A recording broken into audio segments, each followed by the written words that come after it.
میرے محترم ناظرین، آج کے اس پروگرام میں ایک بہت بڑی بدعت،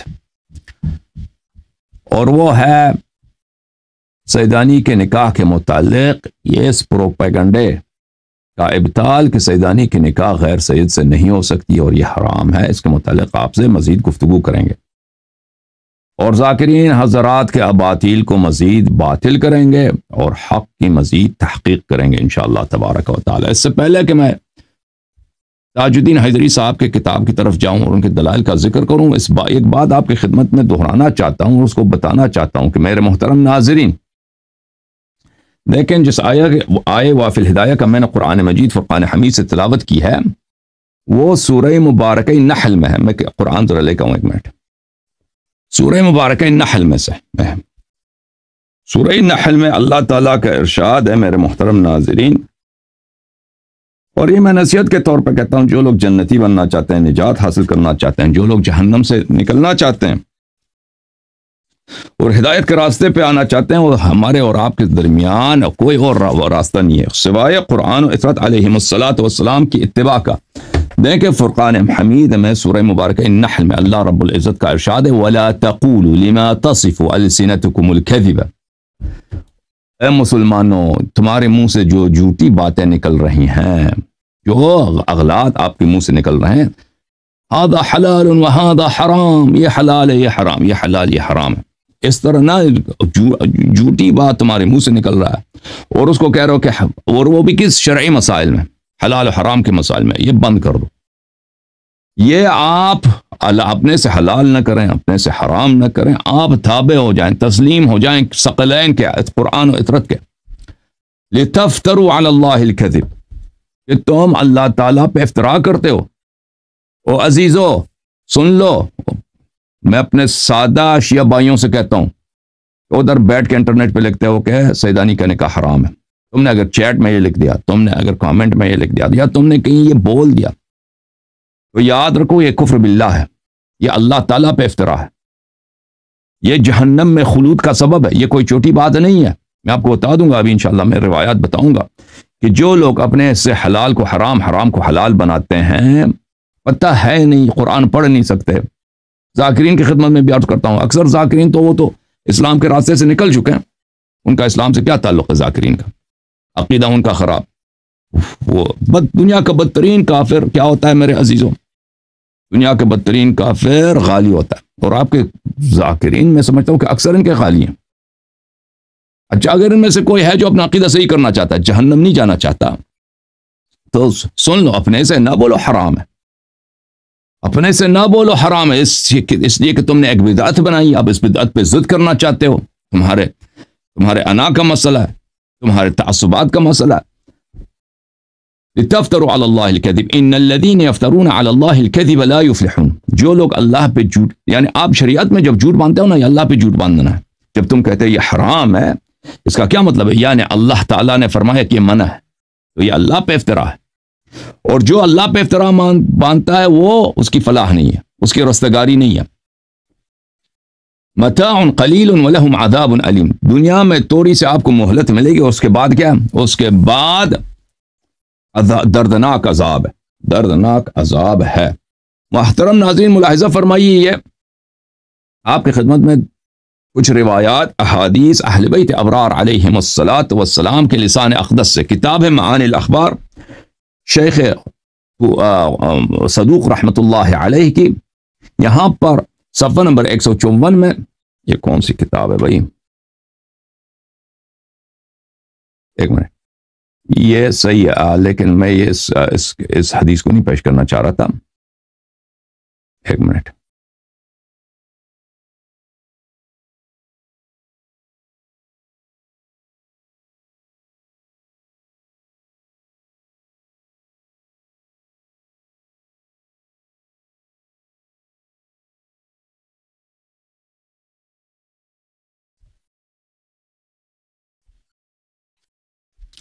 لا الہ الا اللہ صلی اللہ علیہ عجل فرجہم الشریف۔ ایک منٹ، میں آپ کی خدمت میں اور حدیث پیش کرنا چاہ رہا تھا، یہ بھی حدیث سے ہمارے مسئلے سے مناسب ہے، مناسبت رکھتا ہے، لیکن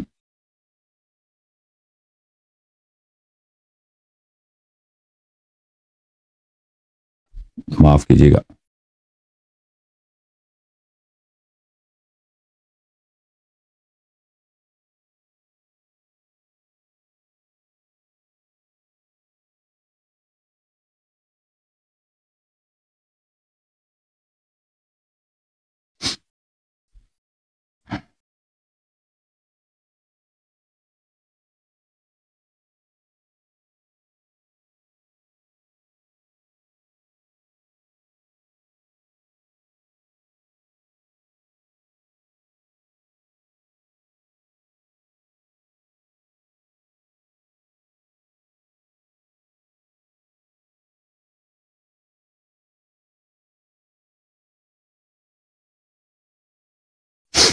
لہذا فرمائیے کتاب الروضہ من الکافی للکلینی رحمۃ اللہ علیہ.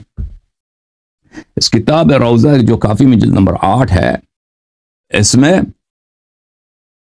امیر المؤمنین علیہ السلام کا ایک خطبہ ہے، صفحہ نمبر 386 میں شروع ہوتا ہے. اس میں کچھ جملے ہیں صفحہ نمبر 387 میں. امیر المؤمنین علیہ السلام نے فرمایا انہ سیأتی علیکم من بعد زمان لیس فی ذلک الزمان شیء اخفی من الحق. میرے بعد ایک زمانہ آئے گا، اس زمانے میں ایسا ہوگا کہ اس میں حق سے زیادہ مخفی کوئی چیز نہیں ہوگی. ولا اظہر من الباطل، اور باطل سے زیادہ ظاہر، اور باطل سے زیادہ غالب، اور باطل سے زیادہ مقبول، اور باطل سے زیادہ لوگوں کے نزدیک میں زیادہ قابل قبول کوئی بات نہیں ہوگی. ولا اکثر من الكذب على اللہ تعالی ورسولہ صلی اللہ علیہ وآلہ وسلم، اور اللہ اور رسول صلی اللہ علیہ وآلہ وسلم پر کذب کی کوئی کمی قلت نہیں ہوگی. ولیس عند اہل ذلك الزمان سلعة ابور من الكتاب اذا تلی حق تلاوته. اور اس زمانے میں دنیا میں کوئی ایسی متاع، دنیا میں کوئی ایسا سرمایہ کم ارزش جس کی کوئی ویلیو نہ ہو، قرآن سے زیادہ، سنت سے زیادہ بے ارزش، بے قیمت، کم اہمیت کوئی چیز نہیں ہے جب اس کی صحیح تلاوت کیا جائے. جب آپ لوگوں کو قرآن کے صحیح معنی بتاؤ، سنت کے صحیح معنی بتاؤ، تو اس سے زیادہ لوگوں کے نزدیک میں منفور، غیر مطلوب چیز ہو ہی نہیں ہوگی. اچھا، فرمایا ولا سلعة انفق بیعا ولا اغلا ثمنا من الكتاب اذا حرف عن مواضعه. اور اس زمانے میں کتاب و سنت کو جب آپ تحریف کرو، غلط معنی بنا کر اس کو پیش کرو، اس سے زیادہ مقبول دنیا میں کوئی چیز نہیں ہوگی. اور وہ زمانہ ایسا ہوگا کہ وَلَيْسَ فِي الْعِبَادِ وَلَا فِي الْبِلَادِ شَيْءٌ هُوَ أَنْكَرُ مِنَ الْمَعْرُوفِ وَلَا أَعْرَفَ هُوَ أَنْكَرُ مِنَ الْمَعْرُوفِ وَلَا أَعْرَفَ مِنَ الْمُنْكَرِ.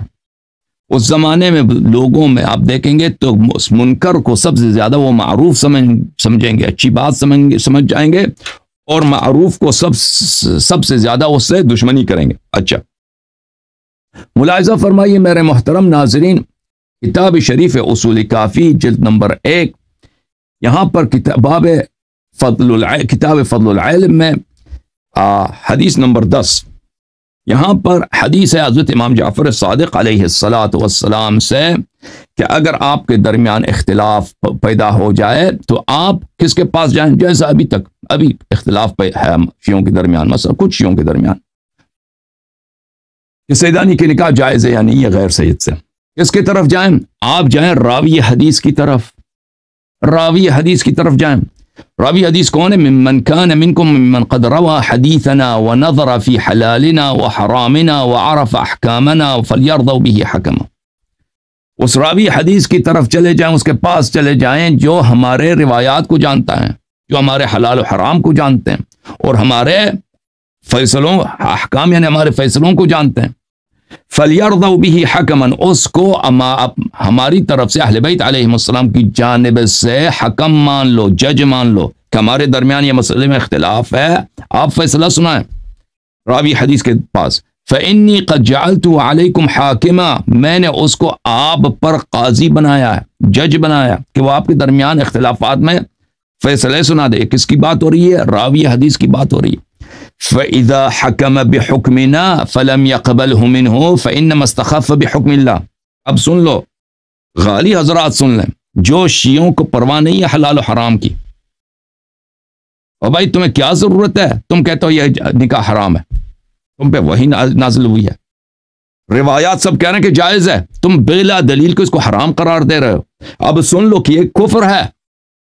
فَإِذَا حَكَمَ بِحُكْمِنَا، جب وہ راوی حدیث اس نے ہمارے فیصلے کے مطابق، ہمارے قضاء کے مطابق، ہمارے حلال و حرام کے مطابق فیصلہ سنا دیا بھائی کہ یہ حلال ہے یہ حرام ہے، فلم یقبل ہو، تو اس ذاکر صاحب نے نہیں مانا، اس ملنگ نے نہیں مانا، ٹھیک ہے نا، لم یقبل، کہتا میں نہیں مانتا، یہ نکاح جو ہے حلال ہے حرام ہے۔ فَإِنَّمَا اسْتَخَفَّ بِحُكْمِ اللَّهِ، اس نے کیا اللہ کے حکم کی توہین کی ہے۔ وَعَلَيْنَا رَدْ، اور اس نے ہمارے بات کو ہمارے منہ پر رد کیا۔ وَالرَّادُّ عَلَيْنَا هُوَ الرَّادُّ عَلَى اللَّهِ، اور جو ہماری بات کو رد کرتا ہے وہ اللہ کی بات کو رد کرتا ہے، وَهُوَ عَلَى حَدِّ الشِّرْكِ بِاللَّهِ، اور یہ اللہ تعالیٰ کے ساتھ شرک کے مترادف ہے۔ تم سمجھتے ہو یہ کوئی مذاق ہے؟ تم جا کے ادھر انٹرنیٹ پہ ویڈیو بناؤ کہ یہ حلال ہے بھائی، تو قرآن پڑھنا نہیں آتا، تمہیں قرآن حدیث نہیں پڑھنا آتا، الف بے کا تمہیں پتہ، اور تمہیں پتہ بھی ہے کہ حلال ہے، یا تم ادھر جا کے مثلا کسی کے ساتھ مجلس میں بیٹھ کر یا کسی کے ساتھ دوستوں کے ساتھ بیٹھ کر یا انٹرنیٹ پہ کہتے ہو یہ حلال ہے یا حرام ہے، اللہ کے حکم کے خلاف تم حکم دیتے ہو، تو یاد رکھو کہ یہ کیا، یہ شرک باللہ ہے۔ اچھا، مزید ملاحظہ فرمائیے، یہ کتاب ہے کتاب سلیم بن قیس ہلالی رحمۃ اللہ علیہ، جز نمبر 2، چھاپ خم مقدسہ، یہاں پہ ملاحظہ فرمائی حدیث نمبر 6۔ یہاں پر راوی پوچھتا ہے سید المسلمین امیر المؤمنین علیہ الصلاۃ والسلام سے، یا امیر المؤمنین ما ادنا ما یکون به الرجل مؤمنا وادنا ما یکون به کافرا وادنا ما یکون به ضالا، وہ ہلکی سی چیز مجھے بتائیں کہ جس کی وجہ سے جس کے لوگوں کو پرواہ نہیں ہے، لیکن اس کی وجہ سے کیا ہوتا ہے، لوگ کیا ہو جاتے ہیں میرے عزیزوں، لوگ کافر بن جاتے ہیں، لوگ کیا بن جاتے ہیں، کافر بن جاتے ہیں۔ وہ کون سی چیز ہے بھائی، کون سی چیز ہے کہ لوگ کافر بن جاتے ہیں، لیکن وہ ایک چھوٹی سی چیز ہے لیکن لوگوں کو پتہ نہیں ہوتا۔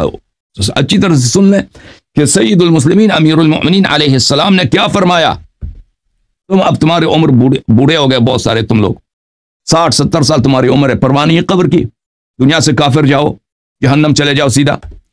وَأَدْنَى مَا يَكُونُ بِهِ كَافِرًا أَن يَتَدَيَّنَ بِشَيْءٍ فَيَزْعَمُ أَنَّ اللَّهَ أَمَرَ بِهِ، وہ ہلکی سی چیز جس کی وجہ سے انسان کافر بن جاتا ہے، وہ کیا ہے کہ انسان ایک چیز کو اپنے لیے دین بنا لیتا ہے، اس کو حکم الہی مان لیتا ہے، حلال ہے یا حرام ہے، اور اس کا عقیدہ یہ ہوتا ہے کہ اس کا اللہ کا حکم یہی ہے، بھائی اللہ کا حکم یہی ہے، مما نہى اللہ عنہ، جبکہ اللہ تعالیٰ کا حکم اس کے برعکس ہوتا ہے، ٹھیک ہے نا۔ تم ایک چیز کو اپنے لیے دین الہی بنا دو، حلال و حرام میں حلال کو حرام بنا دو، حرام کو حلال بنا دو، کہہ دو یہ میرا دین یہی ہے، اس میں اللہ کی شریعت یہی ہے، حالانکہ وہ اس کے برعکس ہوتا ہے۔ ثم ينصبه دینا، پھر اس کو اپنا دین میں اپنا عقیدہ بنا لیتے ہو، ٹھیک ہے۔ مثلا فرض کریں یہی مسئلہ کیا ہے، یا تقلید کا مسئلہ ہے، ٹھیک ہے نا، اجتہاد کا مسئلہ ہے، یا سیدانی کے نکاح کا مسئلہ ہے، یا حکومت اسلامی کا مسئلہ ہے، یا جواز خروج، جواز انقلاب کا مسئلہ ہے، یا ولایت فقیہ، کوئی بھی چیز ہو جس کا اہل بیت علیہ السلام نے حکم نہیں دیا بلکہ اس کے برعکس شاید انہوں نے حکم دیا ہو۔ سیدانی کے نکاح کے مسئلے کو لے لیں، اہل بیت علیہ السلام کے ہاں جائز، تم اس کو حرام قرار دیتے ہو، دلیل ہے بھی نہیں، تم اس کو لے اپنا دین بنا لیتے ہو، فیتبرع ویتولی، اور اسی بات پہ تم تبرع کرتے ہو اور تولی کرتے ہو، جو تیری طرح کہہ دے کہ یہ حرام ہے تو اس سے تولی کرتے ہو، اور جو تیری طرح تیری مخالفت کرے کہ حرام ہے اس کو گالی دو گے، تبرع کرو گے۔ وَيَزْعَمُ أَنَّهُ يَعْبُدُ اللَّهَ الَّذِي أَمَرَ بِهِ، اور اس شخص کا گمان یہ ہوتا ہے کہ اللہ کی عبادت کر رہا ہے، یہ اللہ کے دین پر ہے، نہیں، یہ کافر بن چکا ہے۔ سمجھ میں آئی نا بات؟ اب حلال کو حرام بنا دینا، حرام کو حلال بنا دینا، یہ کوئی ہلکی بات نہیں ہے میرے عزیزوں۔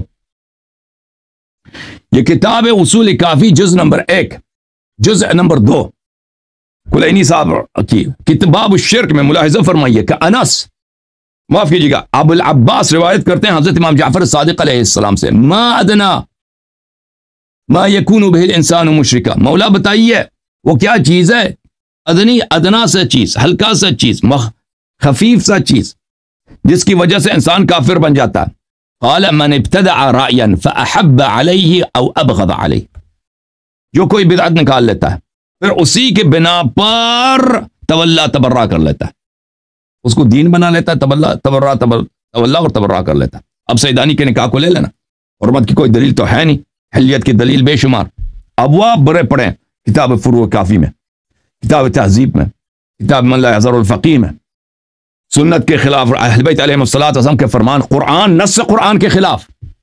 اچھا، جو شخص اپنے سے رائے بنا لیتا ہے اس پہ اور اس بدعت کو معیار بنا لیتا ہے، اسی کے بنا پر محبت کرتا ہے یا نفرت کرتا ہے، تو وہ کیا بن جاتا ہے؟ وہ مشرک بن جاتا ہے.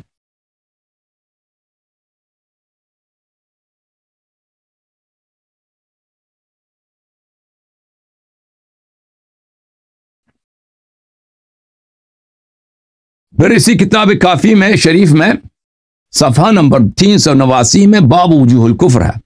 یہ حدیث کافی لمبی ہے، میں پڑھنا چاہ رہا تھا لیکن وقت کے بچانے کے پیش نظر یہ بہت ہی پیاری حدیث ہے. اس میں کفر کے اقسام ہیں کہ کفر کے کتنے اقسام ہیں. امام علیہ الصلوۃ والسلام کفر کے اقسام بتاتے ہیں، تو اس کفر کے اقسام میں سے ایک کفر جحود ہے.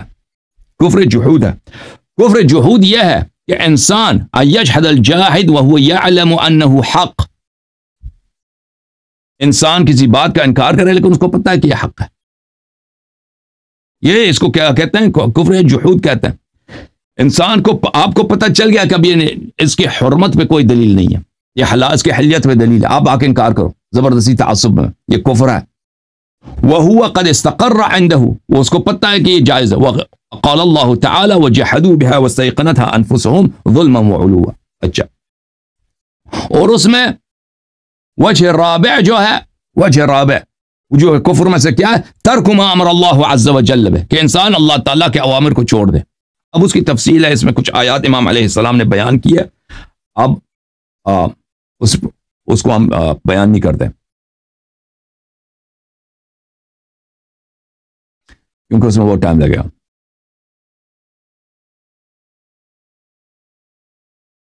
ملاحظہ فرمائیے، کتاب بصائر الدرجات فی فضائل آل محمد علیہم الصلاۃ والسلام، تألیف ابو جعفر محمد بن الحسن بن فروخ الصفار القمی رحمت اللہ علیہ، چاپ قم مقدسہ. یہاں پر صفحہ ہے 300، اس صفحے کے آخر میں حدیث نمبر 3 ہے. حضرت امام جعفر صادق علیہ الصلاۃ والسلام فرماتے ہیں، معاف کیجیے گا، فرماتے ہیں فضل امیر المؤمنین علیہ الصلاۃ والسلام کے متعلق، ما جاء به النبی صلی اللہ علیہ وآلہ وسلم آخذوا به وما نهى عنه انتهیان. رسول اللہ صلی اللہ علیہ وآلہ وسلم اور امیر المؤمنین علیہ السلام کا فضل یہ ہے کہ جو پیغمبر نے فرمایا، جو امیر المؤمنین علیہ السلام نے فرمایا، میں امام جعفر صادق علیہ السلام، میں ان کے اوامر کو مانتا ہوں اور ان کے نواہی کو بھی مانتا ہوں، تسلیم ہوں. جو انہوں نے امر کیا اس کو بجا لاتا ہوں، جو انہوں نے نہیں کیا میں اس سے دور رہتا ہوں. جرى له من الفضل ما جرى لمحمد صلی اللہ علیہ وآلہ وسلم.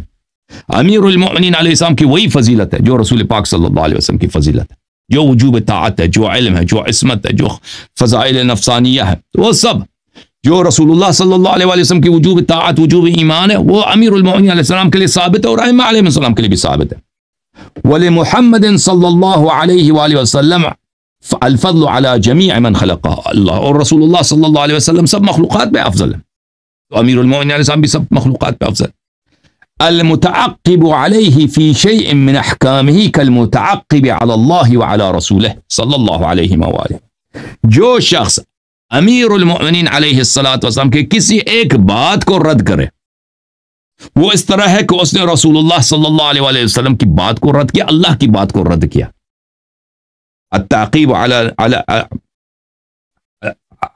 فلان، تعقیب یعنی کسی کی بات کو رد کرنا، قبول نہ کرنا، انکار کر دینا. والراد علیہ فی صغیرۃ او کبیرۃ علی حد الشرک باللہ. امیر المؤمنین علیہ الصلوۃ والسلام یا ائمہ طاہرین علیہ السلام کے کسی فرمان کو، کسی صغیرہ یا کبیرہ ہو، چھوٹی بات ہو، معمولی سی بات ہو یا بڑے بات ہو، کوئی فرق نہیں کرتا، اس کو آپ رد کریں، یہ شرک باللہ تعالی ہے، یہ شرک باللہ اللہ تعالیٰ کا سے شرک کرنے کے مترادف ہے۔ یہ کتاب ہے المحاسن لشیخنا احمد بن محمد بن خالد البرقی، چاپ دار الکتب الاسلامیہ۔ ملاحظہ فرمائے اس کتاب مبارک میں صفحہ نمبر ہے 22، حضرت قرآن ناطق باب حقائق امام جعفر صادق علیہ السلام سے روایت ہے کہ انہوں نے فرمایا من خالف سنت محمد صلی اللہ علیہ وآلہ فقد کفر، جس نے رسالت پناہ صلی اللہ علیہ وآلہ وسلم کی سنت کا انکار کیا، وہ کیا؟ وہ ہے کافر۔ اب سنت تو ثابت ہے پیغمبر کی صلی اللہ علیہ وآلہ وسلم کہ انہوں نے کس کس کو رشتے دیے، ٹھیک ہے نا، انہوں نے رشتے دیے، اپنے چچا زاد بیان کے اپنی بیٹیوں کی رشتے کن کو دیے؟ ایک بیٹی کا رشتہ بنی ہاشم میں کرایا، باقی کا اغیار میں کرایا۔ جو سنت کی مخالفت کرے، احادیث کی وہ کافر ہوتا ہے، وہ مسلمان نہیں ہے۔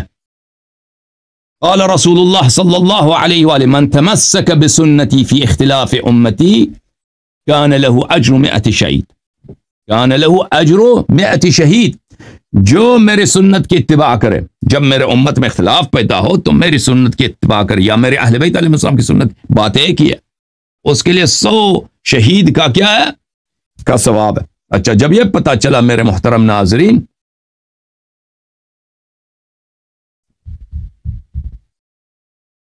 اب آتے ہیں یہ مقدمے کے طور پر آپ کی خدمت میں عرض کیا ہے عزیزوں، یہ مقدمہ کیا ہے؟ مقدمہ یہ ہے میرے محترم ناظرین کہ آپ اپنے سے آپ کو حق نہیں ہے کہ اپنے سے حلال بنائیں، حرام بنائیں، تو تابع ہو جائیں اہل بیت طاہرین علیہم الصلاۃ والسلام کی۔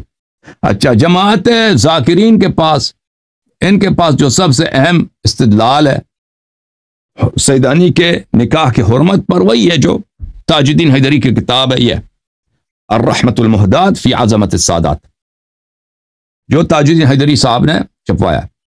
اچھا، اس کتاب میں میرے محترم ناظرین، اس میں ہم نے کچھ آیات کا جواب دے دیا تھا، اس میں کچھ آیات رہ گئے تو ان کا جواب دیتے ہیں۔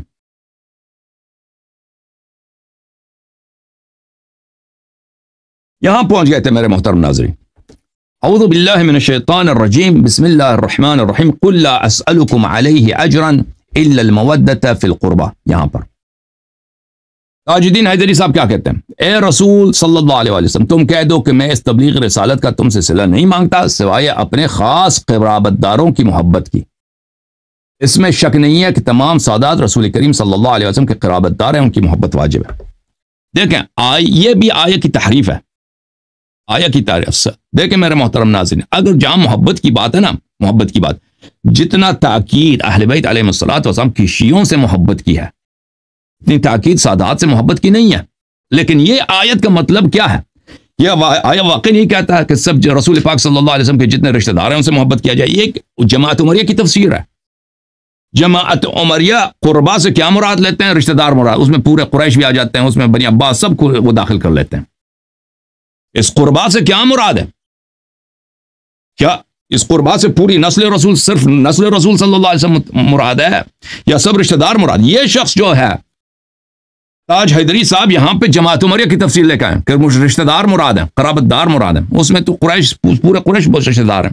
پھر اس کے بعد جو ہے بنی ہاشم رشتہ دار ہیں، بنی ہاشم میں بنی عباس بھی آ جاتے ہیں، ٹھیک ہے نا۔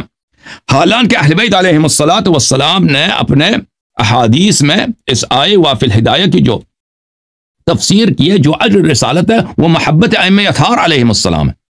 کس کی محبت ہے؟ ائمہ ابرار علیہم الصلوۃ والسلام کی محبت ہے۔ ملاحظہ فرمائی، میں آپ کو روایات دکھا دیتا ہوں۔ دیکھیں، سادات کی محبت اپنی جگہ واجب ہو یا نہ ہو وہ الگ بات ہے، لیکن یہ آیا اس سے اجنبی ہے۔ آیا اہل بیت علیہ السلام، اگر ایک آیا اہل بیت علیہ السلام کے متعلق ہے، معصومین علیہ السلام کے متعلق، اس کو آپ غصب نہیں کر سکتے دوسروں کو اس میں شامل کر دیں۔ جس طرح آپ ابو بکر عمر کو اس میں شامل نہیں کر سکتے، اسی طرح دوسروں کو بھی شامل نہیں کر سکتے، ٹھیک ہے نا۔ آیا یہ ہے قل لا اسألکم علیہ اجرا، سورہ مبارکہ شورا میں، قل لا اسألکم علیہ اجرا الا المودۃ فی القربى، میں اپنے اس محنت پر آپ کو میں نے ہدایت دی ہے، قرآن شریعت لایا ہے، اس کے لیے میں کوئی اجر نہیں مانگتا، الا المودۃ فی القربى، تاکہ میرے قربا میں تم مودت رکھو. اچھا وَمَن يَقْتَرِفْ حَسَنَةً نَزِدْ لَهُ فِيهَا حُسْنًا, اور جو زیادہ حسنہ نیکی کا ارتکاب کرے اس میں ہم اس کو زیادہ خوبی دے دیتے ہیں. ان اللہ غفور شکور, اللہ بخشنے والا اور شکر گزار ہے.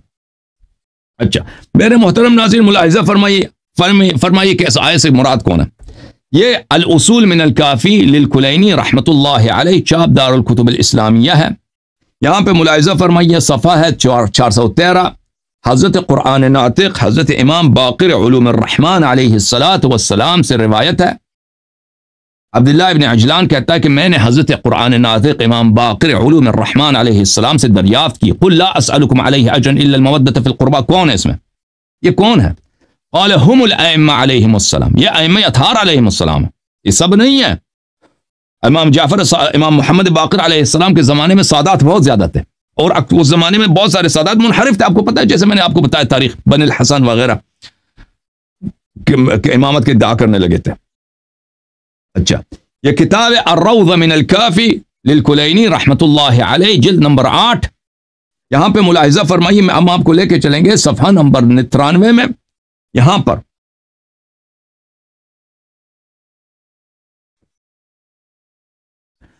حدیث نمبر 67, امام جعفر راوی کہتا ہے کہ امام جعفر صادق علیہ السلام سے مجھ سے پوچھا ما یقول اہل البصرہ فی هذه الآیہ, بصرہ والے اس آیہ کے متعلق کیا کہتے ہیں. قل لا اسألکم علیہ اجرا الا المودۃ فی القربى قلت جعلت فداک انہم یقولون انہا لاقارب رسول اللہ صلی اللہ علیہ وآلہ. انہوں نے کہا کہ یہ وہ کہتے ہیں کہ یہ رسول صلی اللہ علیہ وسلم کے جو رشتہ دار ہیں, وہی تاج حیدری والی جو تفسیر ہے آیہ کی, رسول اللہ صلی اللہ علیہ وسلم کے جو اقارب ہیں ان کے متعلق نازل ہوئی ہے. فرمایا کذبو, امام جعفر صادق علیہ السلام نے فرمایا جھوٹ بول, یہ تفسیر جھوٹ ہے, یہ غلط ہے. انما نزلت فینا خاصہ فی اہل البیت علیہم السلام, یہ آیہ مخصوص ہے ہم میں, اہل بیت علیہم السلام میں.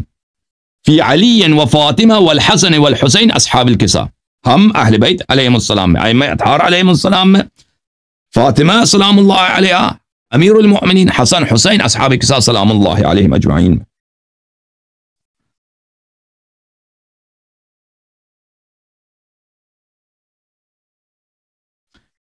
یہ کتاب عیون و اخبار الرضا لشیخنا الصدوق رحمۃ اللہ علیہ, جلد نمبر 1. ملاحظہ فرمائیے اس میں یہاں پر صفحہ نمبر 228 میں ایک باب ہے.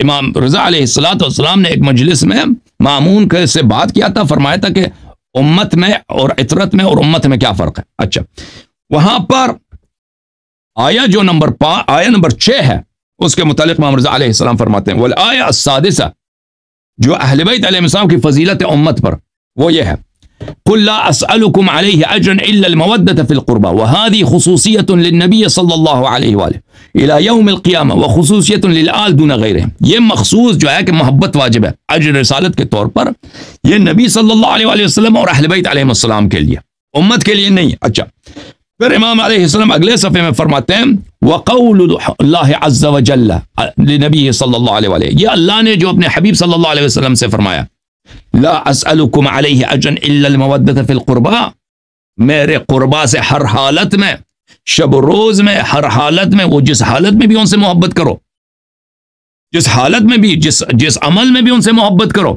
اس کا مطلب یہ ہے کہ وہ معصومین ہیں, وہ کبھی ہدایت کے راستے سے خطا نہیں کریں گے.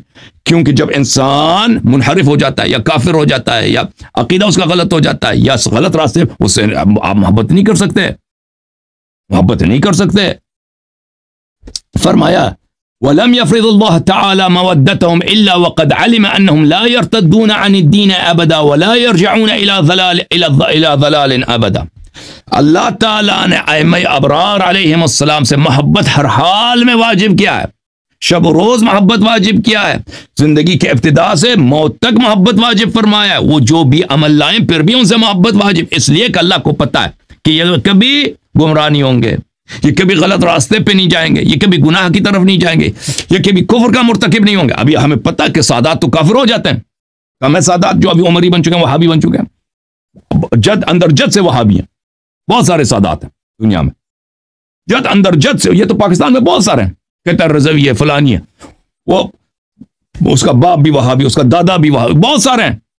بہت سارے سادات کرسچن بن چکے ہیں، ہندو بن چکا ہے، ابھی اخبار میں آئے تھے، میں نے دیکھا تھا اس کا کلپ بھی ہے، جا کے ہندو بن گیا بھائی سید، ٹھیک ہے نا؟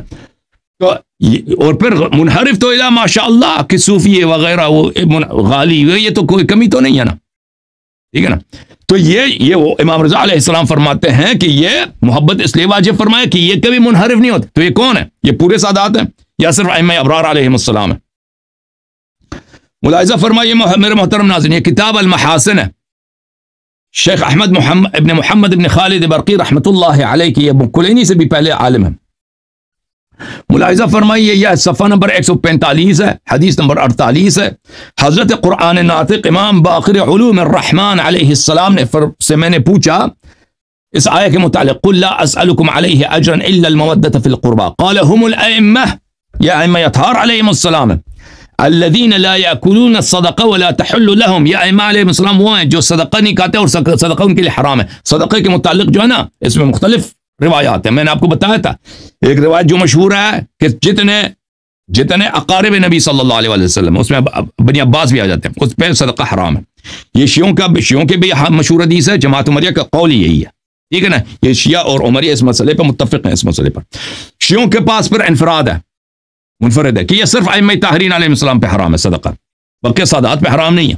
پھر یہ قول ہے، تیسرا جو روایت ہے وہ ہے کہ ائمہ اطہار علیہ السلام اور ان کی شیعوں پر ان پہ حرام ہے، تو اس میں تین مختلف ہیں، ٹھیک ہے نا؟ تو یہ حدیث اس کے مطابق ہے کہ بہرحال اس قول کے موافق ہے کہ جس میں احادیث میں آئے ہیں کہ صدقہ صرف کس پہ حرام ہے؟ امام رسول اللہ صلی اللہ علیہ وسلم اور امام معصوم پر، لیکن اس سے ہمیں کام نہیں ہے۔ فی الحال جس بات سے ہم غرض ہے وہ یہ ہے کہ قل لا اسألکم علیہ اجرا الا المودۃ فی القربى فقال هم الائمہ علیہم السلام،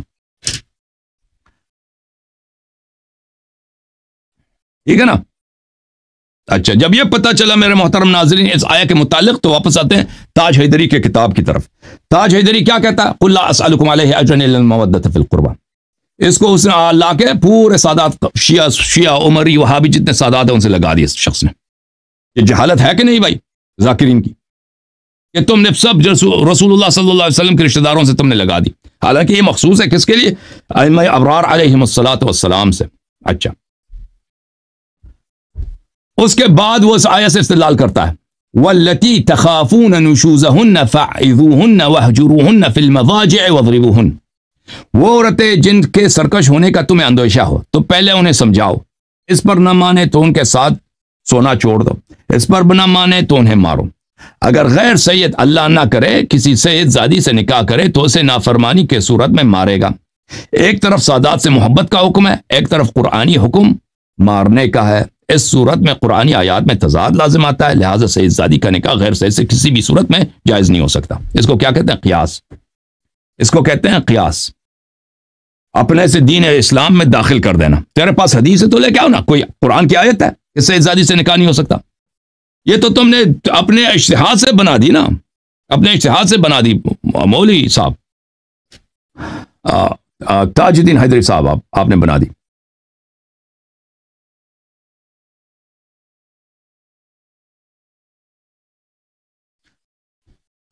کہ دیکھو سیدانی کو مارنے کا حکم ہے، مار تو نہیں سکتے، ان سے محبت کا حکم ہے، تو بھائی شیعوں سے محبت کا حکم نہیں ہے؟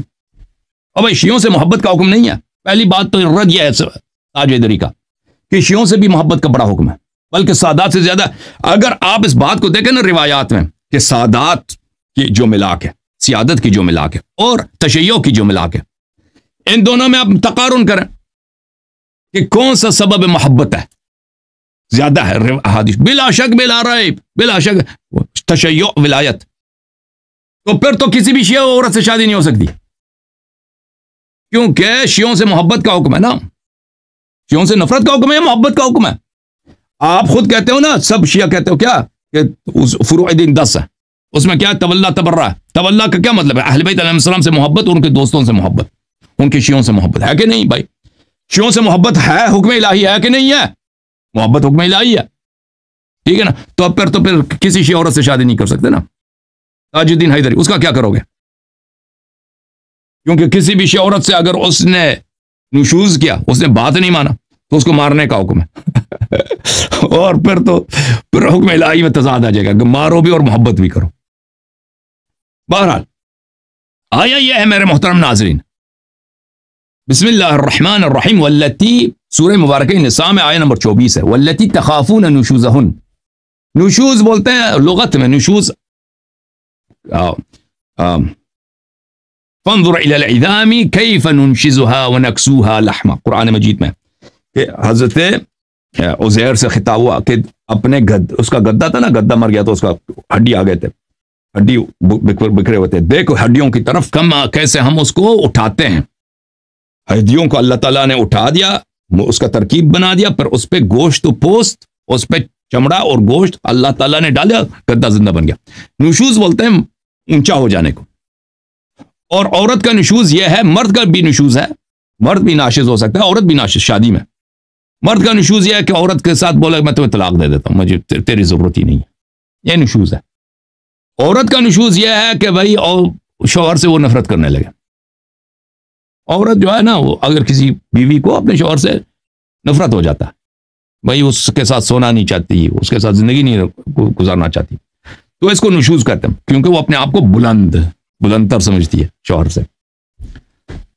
واللتی تخافون نشوزہن، جن عورتوں کا تمہیں ڈر ہے کہ بھئی یہ تو نشوز کریں گی، یہ تو شوہر کی بات ہے، آپ نہیں ماننے کے لیے تیار، فعظوہن، کیا کرو ان سے پیار سے محبت سے ان کو سمجھا دو، موعظہ کرو، وہجروہن فی المضاجع، پھر اگر یہ کام نہ دے تو کیا کرو، ان کے ساتھ ایک بستر میں سونا بند کرو، کیونکہ اگر اس کو اس کے دل میں اپنے شوہر سے محبت ہے نا، جب شوہر اس کے ساتھ ایک گھر میں نہیں ایک بستر پہ نہیں سوئے گا تو وہ آ جائے گی بھائی کہ بھائی اس کو برداشت نہیں کرے گی کہ آ جاؤ، کہے گی کہ آ جاؤ بستر پہ آ جاؤ، کیوں ناراض ہو، وہ دوبارہ مصالحہ ہو جائے گا، ٹھیک ہے نا۔ لیکن اگر اس کو محبت ہی نہیں ہو تو خوش ہو جائے گی، کہتے ٹھیک ہے، اچھا ہو گیا، دفع ہو گیا۔ اگر یہ بھی نہیں چلا، وَاضْرِبُوهُنَّ، یہ ضرب جو ہے نا یہاں پر، یہ رسول اللہ صلی اللہ علیہ وسلم کی بھی حدیث ہے، اور حضرت امام محمد باقر علیہ السلام کی بھی حدیث ہے کہ یہ اس طرح ضرب نہیں ہے کہ آپ اس کو پکڑ کے نا ڈنڈے سے مار دیں، یہ ضرب اس طرح ضرب ہے کہ اس سے اس کو تکلیف درد نہ ہو، بس اس کو توہین ہو، آپ اس طرح ماریں کہ اس کی توہین ہو اور اس کو برا لگے، یعنی اس کو سمجھ جائے کہ شوہر مجھ سے محبت نہیں کرا، اس طرح کا، جیسے روایت میں ہے کہ کسی ٹوتھ برش سے، مسواک سے کسی کو ماریں، اب مسواک سے مارنا کہاں تکلیف ہوتی ہے، اچھا، فَإِنْ أَطَعْنَكُمْ فَلَا تَبْغُوا عَلَيْهِنَّ سَبِيلًا، اگر انہوں نے آپ کی بات مان لی تو بات ختم ہے، مصالحہ کر لو، خوشی خوشی رہو۔ ملاحظہ فرمائیے، یہ کتاب تحف العقول عن آل الرسول صلی اللہ علیہ وآلہ وسلم، تالیف ابن شعبہ الحرانی رحمۃ اللہ علیہ، چاپ دار الکتب الاسلامیہ، یہ خطبۃ الوداع ہے رسول پاک صلی اللہ علیہ وآلہ وسلم کی، جو حج کے موقع پر انہوں نے ادا فرمایا تھا۔ اس خطبہ وافی الہدایہ میں صفحہ نمبر 33 میں ایھا الناس، رسول پاک صلی اللہ علیہ وسلم کا فرمان ہے، ان لنسائکم علیکم حقا ولکم علیہن حقا، اے لوگو، آپ کی عورتوں کا آپ پر حق ہے، آپ کی وائفز کا، آپ کی خواتین کا آپ پہ حق ہے، اور آپ کا حق آپ کی زوجات پر ہے۔ حقکم علیہن ان لا یواطعن احدا فرشکم، آپ کا حق اپنی بیوی کے ساتھ یہ ہے کہ آپ کی بیوی کبھی آپ کے ساتھ خیانت غداری نہ کرے، کسی اور مرد کے ساتھ، نستجیر باللہ، اس کے ساتھ ناجائز تعلقات نہ بنائے، اس کو اپنے آپ کے بستر پر کسی ناجائز اجنبی مرد کو نہ لائے۔ وَلَا يُدْخِلَنَّ أَحَدًا تُكْرِهُونَهُ بُيُوتَكُمْ إِلَّا بِإِذْنِكُمْ، اور آپ کو اگر پسند نہیں کسی شخص سے، اس کو آپ کی اجازت کے بغیر آپ کے گھر میں نہ آنے دے۔ وَأَلَّا يَأْتِينَ بِفَاحِشَةٍ، اور حق یہ ہے، آپ کا حق آپ کی عورتوں پر یہ ہے کہ وہ قبیح اعمال بجا نہ لائیں، ٹھیک ہے نا۔ فَإِن فَعَلْنَا فَإِنَّ اللَّهَ قَدْ أَذِنَ لَكُمْ أَن تَعْضُلُوهُنَّ وَتَهْجُرُوهُنَّ فِي الْمَضَاجِعِ، اگر اور کسی عورت نے یہ کیا، برے کام بجا لاتی ہے، فحواہش بجا لاتی ہے، نامحرم مردوں کے ساتھ اس کے کانٹیکٹ سے چیٹ وغیرہ کرتی ہے، تو اللہ تعالیٰ نے تمہیں حق دیا کہ ان کے ساتھ سختی کرو اور ان کے ساتھ ایک بستر پہ نہ سو جاؤ۔ وَتَضْرِبُوهُنَّ ضَرْبًا غَيْرَ مُبَرِّحٍ، کیا ہے؟ وَتَضْرِبُوهُنَّ ضَرْبًا غَيْرَ مُبَرِّحٍ، اور ان کو مارو لیکن سخت مارنے کا اجازت نہیں ہے، نرمی کے ساتھ مارنا مبرح، یعنی جس سے اس کو زیادہ اذیت نہ ہو، اس طرح مارو۔ یہ ضرب کی تفسیر ہے، کتاب من لا یضر الفقیہ میں اور من لا یحذر الفقی جو ہے یہ سب روایات ہیں، وہاں پہ علامہ شیخ صدوق رحمۃ اللہ علیہ کے جو بیانات ہیں وہ بھی روایات ہیں. ہم نے تحقیق ہم نے من لا یحذر الفقی پڑھا ہے، ہمیں پتہ ہے ان باتوں کا. یہ من لا یحذر الفقی ہے، جلد نمبر 3 چاپ قوم مقدسہ. یہاں پہ ملاحظہ فرمائے باب النشوز میں یہ ہے فالحجر ان يحول الیہا ظہرہا، انسان اپنی عورت سے منہ پھیر دے، اس کو ترک کرے. اس کا مطلب یہ ہے کہ اس کے پیچھے اپنا پشت اس کے پیچھے طرف کر دے، اس سے بات نہ کرے، بات کرنا چھوڑ دے، پشت عورت کی طرف کر دو، ٹھیک ہے نا.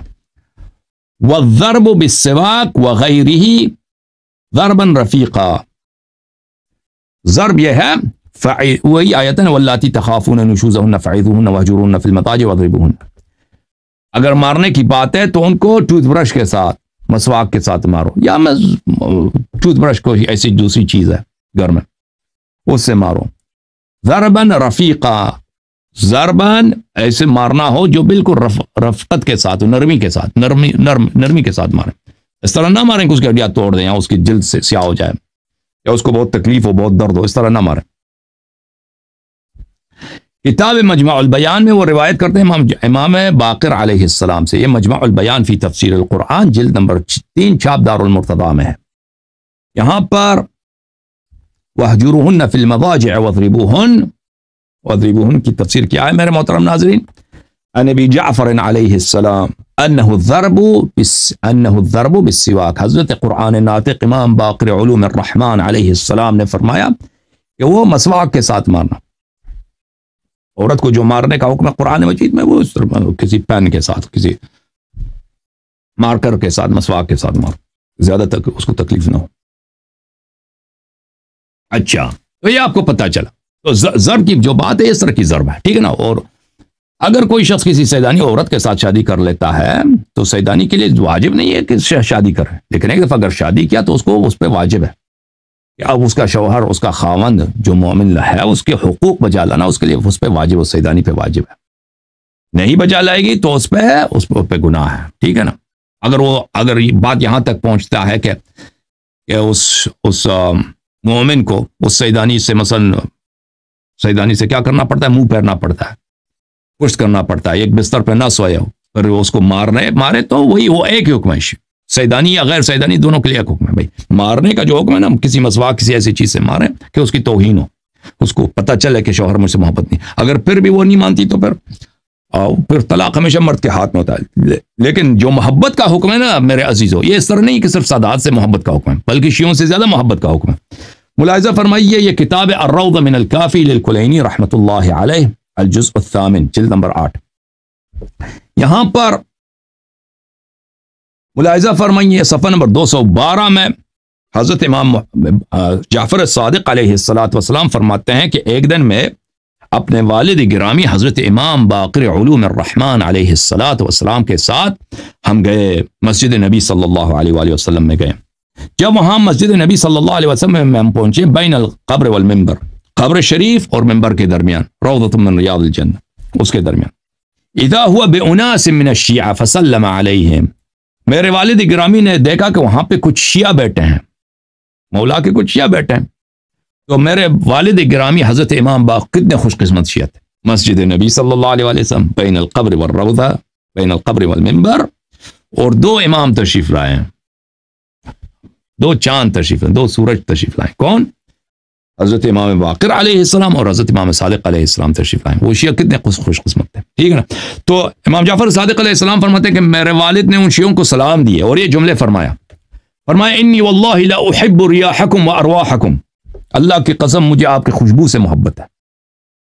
اے میرے شیعوں، اللہ کی قسم مجھے آپ کے بو سے، آپ کی خوشبو سے. وہاں پہ اس تو خوشبوؤں کی تو خوشبو نہیں ہوتی بھائی، گرمی بھی ہوتا ہے نا مدینے میں، اس زمانے میں پرفیوم وغیرہ بھی اتنا نہیں تھا.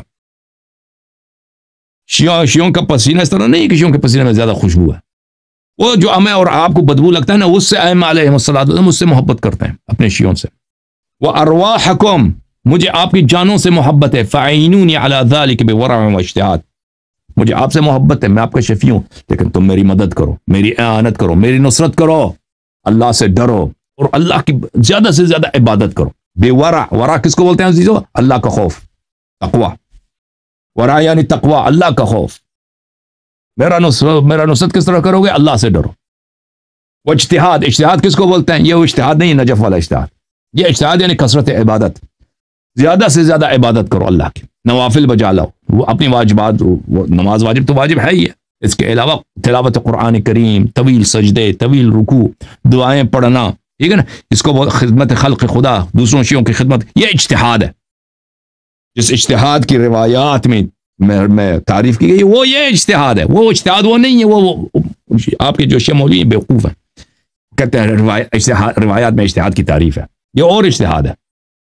اچھا، وَعْلَمُوا أَنَّ وِلَایَتَنَا لَا تُنَالُ إِلَّا بِوَرَعٍ وَالْاِجْتِهَادِ. اور یہ جان لو کہ ہمارا تشیع کا راستہ، تشیع کوئی پاتا ہی نہیں ہے. تشیع کا راستہ کیا ہے؟ تشیع کا ایک ہی راستہ ہے، ورع اور اجتہاد، تقوی اور عبادت، تقوی اور عبادت.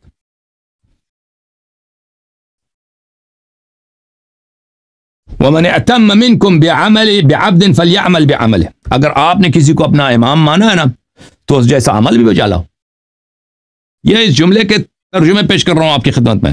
امام علیہ السلام نے اپنے شیعوں سے کیا فرمایا کہ تم نے اگر کسی کو اپنا امام مان لیا تو اس امام جیسا عمل بھی بجا لاؤ. انتم شیعۃ اللہ وانتم انصار اللہ. تم ہمارے صرف ہمارے شیعہ نہیں، تم اللہ کے شیعہ ہو، تم اللہ کے پارٹی ہو، تم اللہ کے دین کے ناصر ہو.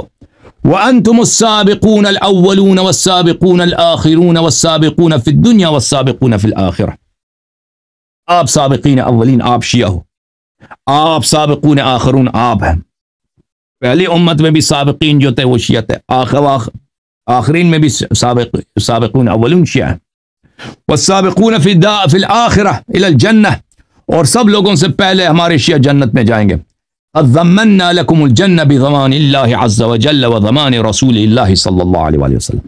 ہم نے آپ کے لیے جنت کی گارنٹی دی ہے شیعوں. یہ جنت کی جو گارنٹی ہم آپ کو دے رہے ہیں اللہ کی جانب سے، رسول صلی اللہ علیہ وسلم کی جانب سے آپ کو گارنٹی دے رہے ہیں. واللہ ما على درجة الجنة اکثر ارواح منکم فتنافسوا فی فضائل الدرجات.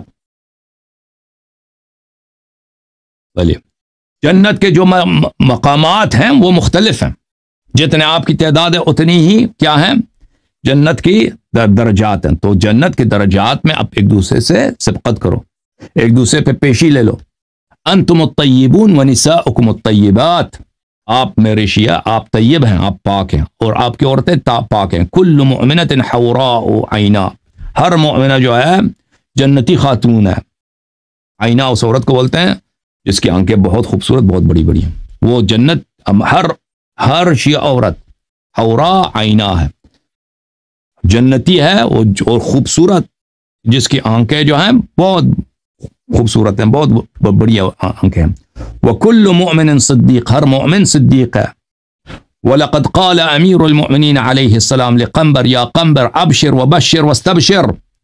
امیر المؤمنین علیہ الصلاۃ نے اپنے خادم قنبر سے فرمایا، قنبر تجھے خوشخبری ہو اور تو خوش بن جا، اور دوسروں کو بھی یہ خوشخبری دے دو.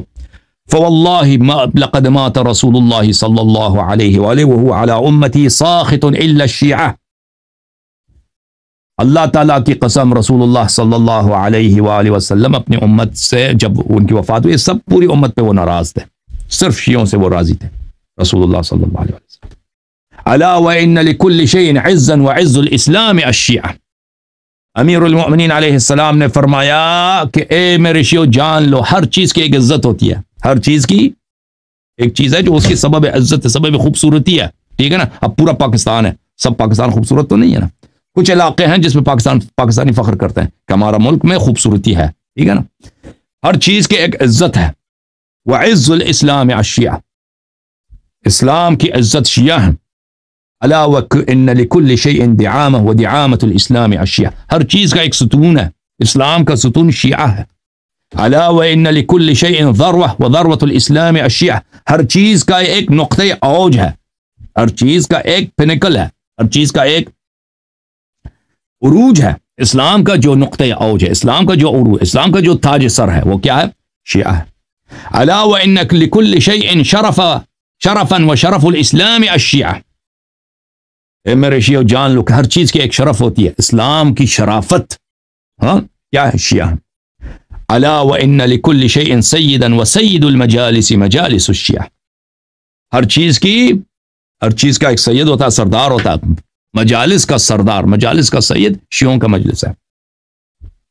الا وان لكل شيء اماما وامام الارض تسكنها الشیعہ، ہر چیز کا امام ہوتا ہے، زمین میں سب سے شریف والا جگہ وہی ہے جہاں پہ شیعہ رہتا ہے۔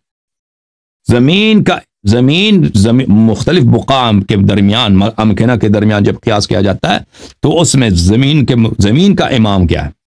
ٹکڑوں میں زمین میں سب سے اشرف کون سا ہے؟ وہی جس میں شیعہ رہتے ہیں۔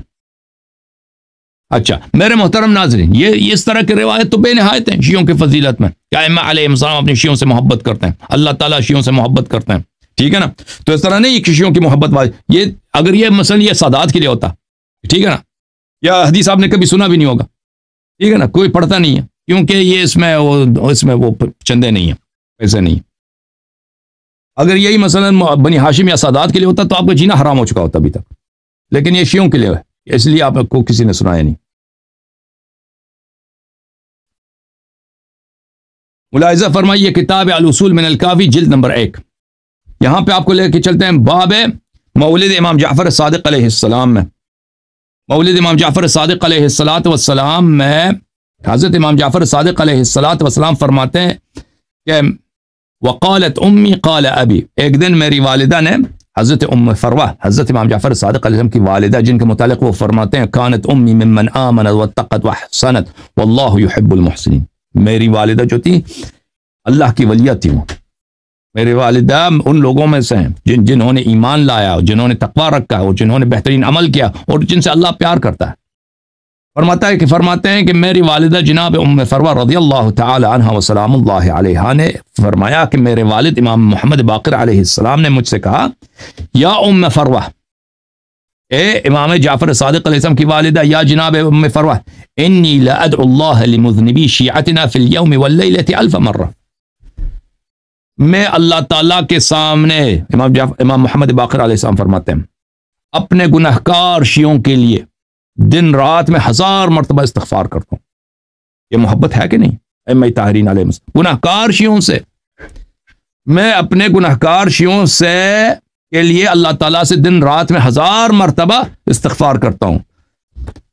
لأننا نحن فيما ينوبنا من الرزايا نصبر على ما نعلم من الثواب وهم يصبرون على ما لا يعلمون، ہمارے جو شیعہ ہیں، ہم پہ جب مصیبت، ہم اہل بیت علیہ السلام پہ جب مصیبت آتی ہے تو ہم صبر کرتے ہیں، لیکن ہمیں پتہ ہے، ہمارے پاس علم ہے کہ اس کے آگے اس کا کتنا اجر ہے۔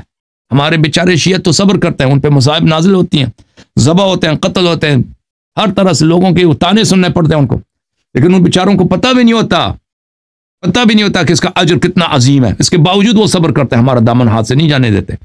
تو میں ان سے بڑا پیار کرتا ہوں، ان کے لیے دن رات 1000 مرتبہ میں استغفار کرتا ہوں۔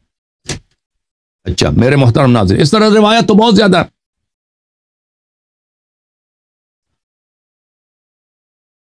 واپس چلتے ہیں میرے محترم ناظرین کتاب مولوی تاج حیدری صاحب کی طرف۔ یہ ایک تاج حیدری صاحب کی کتاب ہے، ملاحظہ فرمائیے۔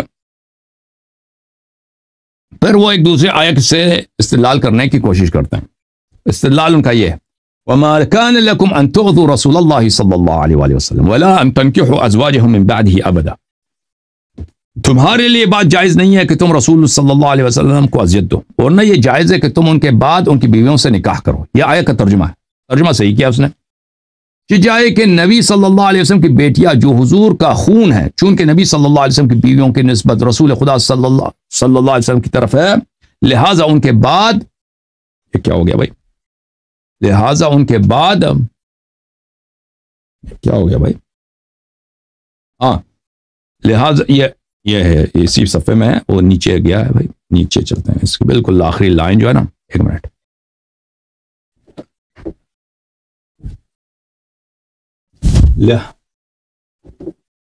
لہذا ان کے بعد ان کی بیویوں کے سے نکاح حرام ہے، کہ جائے کہ نبی کی بیٹیاں جو حضور کا خون ہے، چونکہ نبی صلی اللہ علیہ وسلم کی بیویوں کی نسبت رسول خدا صلی اللہ علیہ وسلم کی طرف ہے، لہٰذا ان کے بعد ان کی بیویوں کے سے نکاح حرام ہے۔ اور بھائی نبی صلی اللہ علیہ وسلم کی بیویوں سے نکاح حرام ہے، ٹھیک ہے، یہ نکاح حرام ہے۔ یہ کس لیے حرام ہے اس کی زیادہ تفصیل نہیں ہے قرآن میں یا سنت میں، ٹھیک ہے نا. آپ صرف یہ کہتے ہیں جو بھی نبی صلی اللہ علیہ وسلم، کیونکہ ان کی نسبت ہے، ٹھیک ہے نا، اس نسبت کی وجہ سے وہ ان سے نکاح حرام ہے، ٹھیک ہے. جس اسی طرح اگر کسی اور کی بھی نسبت ہو تو اس سے بھی نکاح حرام ہے، ٹھیک ہے نا. تو پھر سیدانیوں سب جتنے جس کا بھی نسبت ہے پیغمبر سے اس کی شادی حرام ہو جائے گی نا ٹھیک ہے نا، وہ تو سب کے لیے حرام ہو جائے گی. وہ دیکھیں نبی صلی اللہ علیہ وسلم کی جو بیویاں ہیں ان سے نکاح کرنا وہ سب کے لیے حرام ہے، سادات کے لیے بھی حرام ہے، اور بنی ہاشم کے لیے بھی حرام ہے، علویین کے لیے بھی حرام ہے، امیر المومنین علیہ السلام کے لیے بھی حرام ہے. وہ نستجیر باللہ وہ کسی نبی صلی اللہ علیہ وسلم کی بیوی سے شادی کریں، ٹھیک ہے نا، یہ سب کے لیے حرام ہے. تو اگر اسی کو آپ ملا کے بنائیں، یہ تو دیکھیں آپ، یہ پہلی بات ہے حرمت القیاس، یہ تو بہت ہی بڑا قیاس ہے نا جو یہ شخص کر رہا ہے، جو کفر ہے بذات خود. اب اگر آپ کہتے ہیں کہ اس نسبت کی وجہ سے حرام ہے، لذا ہم یہ رشتہ داری جہاں بھی آپ پائے ہم اس کو حرام کہیں گے، ٹھیک ہے بھائی کر دو. پھر امیر المومنین علیہ السلام نے جو نکاح کیا فاطمہ الزہرا سلام اللہ علیہا کے ساتھ وہ حرام ہے، نستجیر باللہ، اس کا قائل ہی کفر ہے. پھر کسی سیدانی کا نکاح ہی نہیں ہو سکتا، کیونکہ نبی صلی اللہ علیہ وسلم کی بیویوں کے ساتھ وہ سب کے لیے نکاح حرام ہے، چاہے وہ سید ہو یا غیر سید ہو، بنی عباس کا ہو یا بنی ابی طالب کا ہو یا کسی اور قوم کا ہو، سب کے لیے حرام ہے کہ آپ نبی صلی اللہ علیہ وسلم کی بیوی کے ساتھ نکاح نہیں کر سکتے. اور یہ بھی کہنا کہ ان کے ساتھ نکاح اس لیے نہیں کر سکتے کہ ان کا نسبت ہے، یہ بھی کوئی منصوص نہیں ہے، یہ اپنے جیب سے بنا رہے ہیں، ٹھیک ہے نا. اچھا یہ ایک واضح قیاس ہے میرے محترم ناظرین جس شخص نے کیا ہے کہ ایک چیز منصوص ہے، اور وہ منصوص کیا ہے؟ منصوص یہ ہے کہ آپ نبی صلی اللہ علیہ وسلم کی بیویوں کے ساتھ نکاح نہیں کر سکتے، تو اس کا جو دائرہ وسیع کر دو، ٹھیک ہے نا. تو اس لیے اس کی بیٹیوں کے ساتھ بھی نکاح نہیں کر سکتے. تو پھر امیر المومنین علیہ السلام کی بہن کی شادی کیوں ہوگی؟ ٹھیک ہے نا، امیر المومنین علیہ الصلوۃ والسلام کی بہن کی کیوں شادی ہو؟ رسول اللہ صلی اللہ علیہ وسلم کی بیٹیوں کی کیوں شادی ہوگی؟ تو یہ تو ان ذاکرین کی جو بے وقوفی ہے نا، یہ کم تو نہیں ہے. ملاحظہ فرمائیے عزیزو، یہ کتاب کمال الدین و تمام النعمہ لشیخنا الصدوق رحمۃ اللہ علیہ، ملاحظہ فرمائیے اس کتاب میں یہ صفحہ نمبر 324 میں حضرت امام جعفر امام علی بن الحسین زین العابدین علیہ السلام فرماتے ہیں ان دین اللہ عز وجل لا يصاب بالعقول الناقصہ والآراء الباطلہ والمقایس الفاسدہ. اللہ کا جو حلال و حرام ہے یہ عقل سے نہیں بنتا کہ آپ اپنے عقل سے بنا دیں کہ اگر بیوی حرام ہے تو بیٹی بھی حرام ہوگی. کوئی ضروری نہیں ہے، کوئی ضروری نہیں. ہو سکتا ہے بیوی حرام ہو بیٹی حرام نہ ہو، ٹھیک ہے نا. والآراء الباطلہ، عقل ناقص کے ساتھ اب حلال حرام نہیں بنا سکتے. رائے باطل، رائے بولتے ہیں عزیزوں، یہ ایک رائے جو ہے ایک اصطلاح ہے. اب اس کو دیکھیں رائے کس کو بولتے ہیں، یہ ایک بہت بڑی باب ہے، یہ اکثر لوگوں کو نہیں، میں علماء کو نہیں پتہ ہوتا کہ رائے کس کو بولتے ہیں. احادیث میں جو رائے آتا ہے اس کی ایک بہت بڑی تاریخ ہے. جیسے ہمارے زمانے میں مرجعیت ایک اصطلاح ہے نا، مرجعیت جب ہم کہتے ہیں کہ مرجع نے یہ کہا، تو مرجع سے مخصوص ہر چیز نہیں ہوتی. مرجع ایک خاص انسٹیٹیوشن ہے، ٹھیک ہے نا.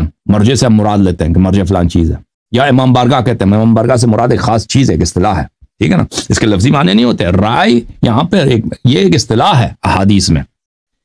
اس سے اجتہاد کو اس زمانے میں رائے بولتے تھے. ائمہ طاہرین علیہ السلام کے نظر میں اجتہاد کیونکہ باطل ہے، وہ اجتہاد کو باطل کہہ رہے ہیں. اب اس کی تفصیل ہے، یہ ابھی اس کی دلیل دینے کا وقت نہیں ہے. اگر جو لوگ طالب علم مولوی ہیں وہ میری تقاریر کو دیکھنا چاہتے ہیں دیکھ سکتے ہیں. ارشاد العباد الی بطلان الاجتہاد، میں نے کئی حلقات اسی پہ لگائے اسی بات پر کہ ائمہ اطہار علیہ السلام کے زمانے میں اجتہاد کا نام ایک اور چیز تھا. یہ علماء کو پتہ نہیں ہے، اس لیے وہ حدیث کو نہیں سمجھ سکتے. اجتہاد کی حرمت کو ان کے لیے سمجھنا مشکل ہوتا ہے. والمقایس الفاسدہ، اور قیاس جو فاسد ہے اس کے ساتھ آپ دین حلال حرام کو ثابت نہیں کر سکتے. ولا يصاب الا بالتسلیم، دین آپ کو نہیں مل سکتا سوائے تسلیم کے ساتھ. یعنی آپ سبمٹ ہو جائیں، آپ سرخم کریں، سن لیں سرخم کریں. تسلیم کس کو بولتے ہیں؟ سن لے سمجھ لے سرخم کریں، اس کو بولتے ہیں تسلیم. دین صرف اور صرف تسلیم کا نام ہے میرے عزیز. قیاس سے نہ بناؤ. اگر حدیث ہے آیا ہے کہ کہہ رہا ہے سیدانی کا نکاح حرام ہے تو لے کے دکھاؤ. اگر نہیں ہے تو اس طرح نہ بناؤ. تاج الدین حیدری کہ نبی کی بیوی کے ساتھ نہیں شادی کر سکتے تو اس کی بیٹی کے ساتھ کیسے کر سکتے؟ بالکل کر سکتے. بیوی کے ساتھ نہیں کر سکتے، بیوی حرام ہے، اس کی بیوی کے ساتھ نہیں کر سکتے. اگر اس کی بیٹی کوئی سیدانی ہے دنیا میں، وہ حاضر ہے، شادی کرے، کوئی مومن شادی کرنا چاہتا ہے کر سکتا ہے، بالکل کر سکتا ہے، دونوں میں کوئی تعلق ہی نہیں.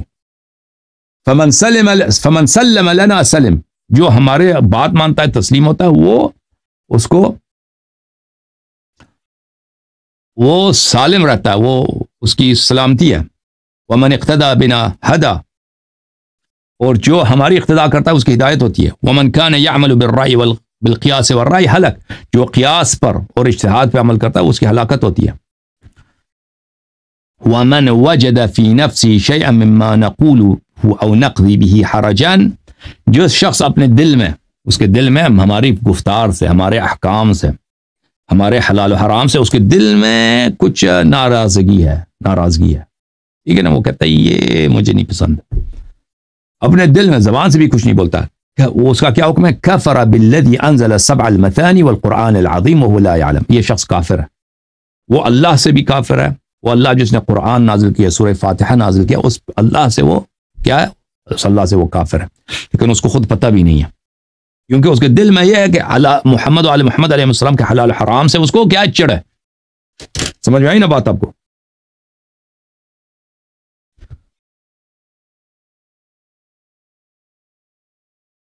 اچھا، جب یہ پتہ چلا میرے محترم ناظرین، ایک اور آیہ کو بھی پکڑ لیتے ہیں.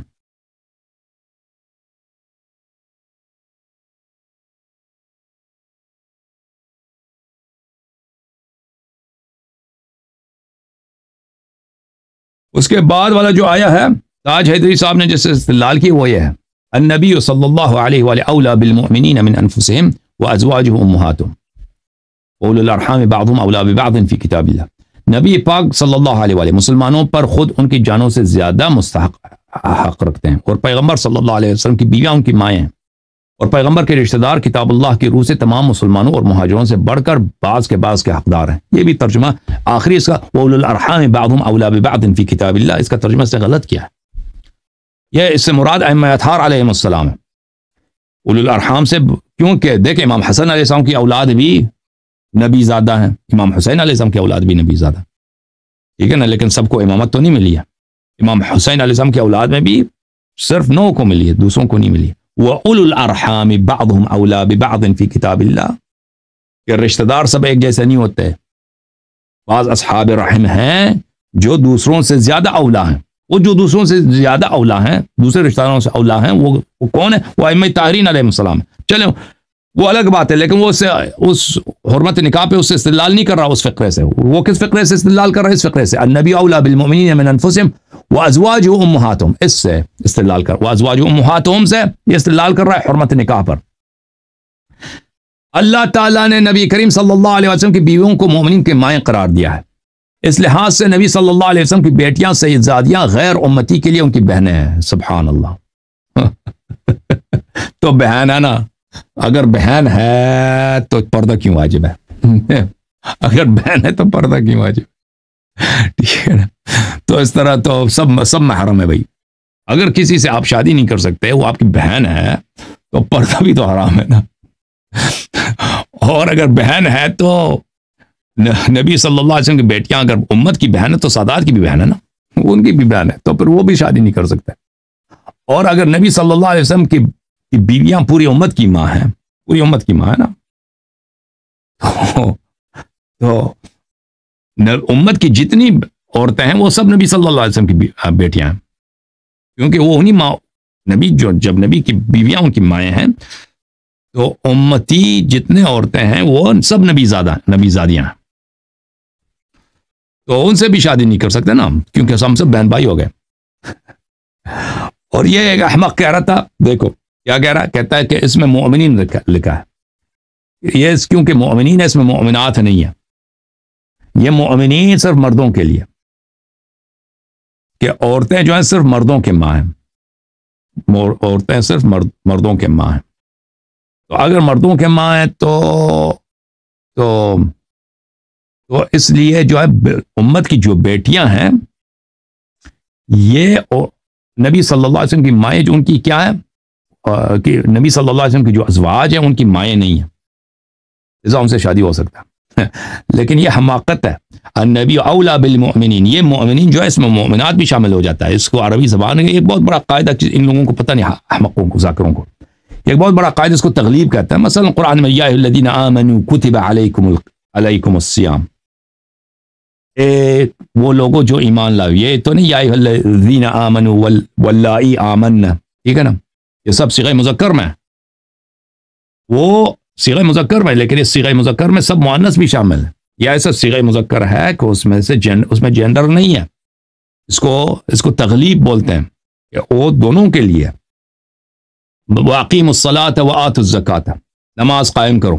اب صرف نماز مردوں پہ واجب ہے، وَآتُوا، صرف یہ زکوٰۃ عورتوں پہ واجب نہیں ہے، کیونکہ وَآتُوا الزَّکَاةَ یہ صیغہ مذکر ہے، مؤنث نہیں ہے. نہیں، یہ صیغہ جو ہے جمع، یہ بظاہر مذکر ہے لیکن اس سے صرف مذکر مراد نہیں ہے.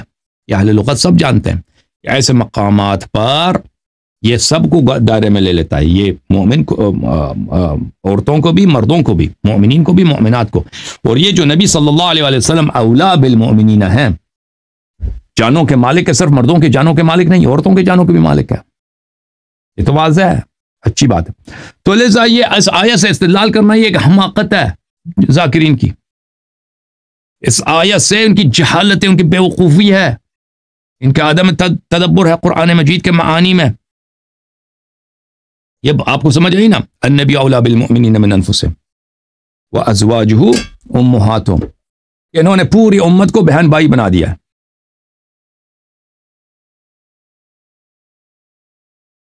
اچھا، ایک اور آیت پڑھتے ہیں، پھر اس کے بعد جو ہے نا انشاءاللہ تبارک و تعالی آپ کے کالز لیں گے.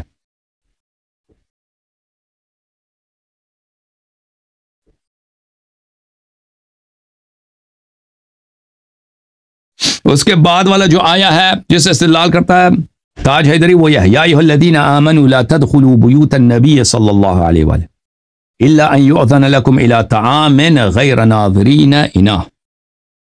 اے لوگو جو ایمان لا چکے ہو، تم نبی صلی اللہ علیہ وسلم کے گھروں میں داخل نہ ہو جاؤ سوائے اس کے کہ تمہیں کھانے کے لیے اجازت دی جائے، اور پیغمبر صلی اللہ علیہ وسلم کے گھروں کے برتن پر تمہاری نظر نہ پڑے. توبہ، نستجیر باللہ، نستجیر باللہ، کیسا غلط ترجمہ کیا. بے شک سادات کے گھر نبی صلی اللہ علیہ وسلم کے گھروں میں سے ہے. جب سید کے گھر کے برتنوں پر بغور نگاہ کرنے کی ممانعت ہے تو غیر سید کا سید زادی سے نکاح کیوں کر جائز ہوگا. یہ سادات کا گھر جو ہے نا، یہ نبی صلی اللہ علیہ وسلم کا گھر نہیں ہے. ہر فرد کا گھر اس کا اپنا گھر ہے بھائی، شرعی لحاظ سے ملکیت کے اعتبار سے دیکھا جائے نا. اگر آپ کہتے ہیں پیغمبر صلی اللہ علیہ وسلم اولا بالمؤمنین من انفسہم، اس لیے ان کی جان و مال پر ان کی ولایت ہے، تو یہ سید اور غیر سید میں فرق نہیں ہے. سید اور اس طرح پھر تو امتی کا گھر بھی نبی کا گھر ہے، اس میں تو کوئی فرق ہی نہیں ہے. لیکن جہاں پر شرعی ملکیت کا گھر ہے، مثلا یہ پیغمبر کا گھر ہے، اس کی ذاتی پراپرٹی ہے، ذاتی پراپرٹی ہے. اب اس کا بیٹا امام حسن، امام حسین علیہ السلام، اگر وہ اپنے پیسے سے کوئی گھر خریدتے ہیں، یہ اس کا اپنا گھر ہے، اس کا اپنا گھر ہے. کسی بھی باپ کا یہی ہوتا ہے بھائی، اگر باپ نے ایک گھر خریدا ہے نا، یہ اس کا اپنا گھر ہے. اس کے بیٹے نے بعد میں جا کر کوئی محنت کر کے کوئی گھر خریدا ہے، یہ اس کا وہ بیٹے کا گھر ہے، اس باپ کا گھر نہیں ہے ملکیت کے لحاظ سے اگر دیکھیں. ہاں، اگر ولایت کے اعتبار سے اگر دیکھتے ہو تو پھر وہ سید غیر سید میں فرق ہی نہیں ہے. تو یہ ان کا جملہ اس لحاظ سے باطل ہے. اب یہ ان کا یہ کہنا کہ دیکھو یہ قیاس کہ نبی صلی اللہ علیہ وسلم کے گھر کے برتنوں کی طرف آپ نہیں دیکھ سکتے ٹھیک ہے نا، تو آپ تو ان کے بیٹی کے ساتھ شادی کیسے کر سکتے ہیں؟ تو یہ نبی صلی اللہ علیہ وسلم کے گھر کے برتن کی طرف دیکھنا حرام نہیں ہے. اور یہ آیا وہ نہیں کہہ رہا، آیا یہ ہے عزیزو، یا ایھا الذین آمنوا لا تدخلوا بیوت النبی صلی اللہ علیہ وآلہ، اے ایمان والو نبی صلی اللہ علیہ وسلم کے گھروں میں داخل نہ ہو جاؤ، الا ان یؤذن لکم الی طعام، مگر یہ آپ کو دعوت دیا جائے کھانے کے لیے، غیر ناظرین اناہ، اور تم جب کھانے کے لیے جاؤ تو تم کھانے کا انتظار نہ کرو. ایک انا ہو، کھانے آنے کا انتظار نہ کرو. ولا مستأنسین لحدیث، یہ عطف ہے، ولا مستأنسین حدیث غیر ناظرین پہ عطف ہے. اور نہ تم ادھر بات کرنے میں ادھر دیر نہ لگاؤ، کدھر ابھی گپ شپ چاہ رہا ہے، پیغمبر کے ساتھ گپ شپ جا رہا ہے. ولیکن اذا دعیتم فادخلوا فاذا طعمتم فانتشروا، لیکن یہ ہے کہ جب آپ کو بلایا جائے تو داخل ہو جاؤ، اذا طعمتم، جب تم نے کھانا کھا لیا ہے، فانتشروا، چلے جاؤ اپنے کام کی طرف چلے جاؤ، ٹھیک ہے نا؟ اچھا، کھانا کھا سکتے ہیں لیکن برتن کی طرف نہیں دے سکتے، یہ کوئی ہو سکتا ہے بھائی؟ اچھا، تو یہ یہاں پہ میں آپ کی خدمت میں یہ ایک بہت ہی اہم چیز ہے کہ نظر جو ہے، نظر غیر ناظرین اناہ، یہ نظر جو ہے عربی زبان میں انتظار کو بھی بولتے ہیں نظرہ، بلکہ نظرہ انتظرہ یہ ایک ہی مشتق، ایک ہی ان کا ریشت تو ایک ہی ہے نا، انتظرہ باب افتعال ہے نظرہ میں سے، تو یہ بعض دفعہ ایک ہی معنوں میں آتے ہیں۔ ملاحظہ فرمائیے کتاب الصحاح تاج اللغہ، جوہری صاحب کی جو صحاح اللغہ ہے، ملاحظہ فرمائیے یہاں پر صفحہ نمبر 830 میں ملاحظہ فرمائیے، والنظر الانتظار، نظر جو ہے دیکھنے کو بھی بولتے ہیں، نظر سوچنے کو بھی بولتے ہیں، نظر انتظار کرنے کو بھی بولتے ہیں، نظر انتظار کرنے کو بھی بولتے ہیں۔ لسان العرب لابن منظور الافریقی، جلد نمبر 5، چاپ دار صادر بیروت، والنظر الانتظار، ملاحظہ کریں۔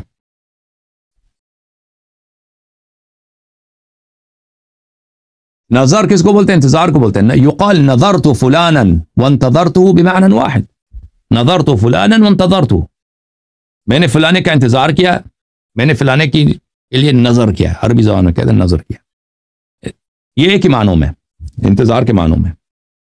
وقال الفراء تقول العرب انذرنی ای انتظرنی، فراء نے بولا کہ عرب کہتے ہیں کہ انذرنی یعنی انتظرنی، میرے لیے انتظار کرو۔ ويقول المتكلم لمن يعجله انذرني ابتلع ريقي اي امهلني، جب کوئی شخص آپ کو جلدی کراتا ہے کہ جلدی کرو جلدی کرو، آپ اس کو کہتے ہیں انذرنی، اس کا مطلب کیا ہوتا ہے انذرنی؟ یعنی ابتلع ريقي، مجھے انتظار کرو، مہلت دے دو تاکہ میں اپنے تھوک کو نگل لوں، تھوک کو نگل، یہ اصطلاح ہے، تھوک نگلنے کا مہلت دے دو، اس کا کہتے ہیں انظر ہیں، یعنی انتظار کرو۔ یہ مفردات قرآن راغب اصبہانی کا، چاپ دار القلم، یہاں پر والنظر الانتظار، نظر کس کو بولتے ہیں؟ انتظار کو بولتے ہیں۔ وقال الى طعام غیر ناظرین انہ ای منتظرین، جب آپ کو کھانے کے لیے بلایا جائے تو برتن کا انتظار نہ کرو، نہ کہ برتن کی طرف دیکھنا حرام ہے۔ ذاکر نے کیا ترجمہ کیا؟ برتن کی طرف دیکھ نہیں سکتے تو اس کی بیٹی کے ساتھ کیسے شادی کر سکتے ہیں؟ برتن کی طرف دیکھنا حرام نہیں ہے، بیوقوف۔ اچھا، اب جب یہ پتہ چلا تو آتے ہیں آیا کی طرف، آئے وافی الہدایہ، دیکھو کیا فرما رہا ہے سورہ مبارکہ احزاب میں، آیہ نمبر 53، نبی صلی اللہ علیہ وسلم کے گھروں میں داخل نہ ہو جاؤ بغیر اجازت کے، مگر یہ کہ آپ کو بلایا جائے کھانے کے لیے، کھانے کے لیے جب بلایا جائے تو کھانے کا انتظار، جلدی ادھر نہ پہنچ جاؤ، 1-2 گھنٹے پہلے کھانے کا انتظار ہو رہا ہے، یہ صحابہ آ گئے، کھانے کا انتظار ہو رہا ہے۔ وَلَكِنْ إِذَا دُعِيتُمْ فَادْخُلُوا فَإِذَا طَعِمْتُمْ فَانْتَشِرُوا، جب آپ کو بلایا جائے تو داخل ہو جاؤ، اور جب کھانا کھاؤ تو نکل جاؤ۔ اب کوئی کھانا کھاتا ہے نبی صلی اللہ علیہ وسلم کے گھر میں، وہ اس کے برتن کی طرف نہیں دیکھ سکتا، بالکل دیکھ سکتا ہے بھائی، غیر ناظرین اناہ، یعنی کھانے کے برتن کا انتظار نہ کرو، اس کا مطلب یعنی کھانے کے برتن کی طرف دیکھنا حرام ہے، سمجھ میں آئی نا بات آپ کو؟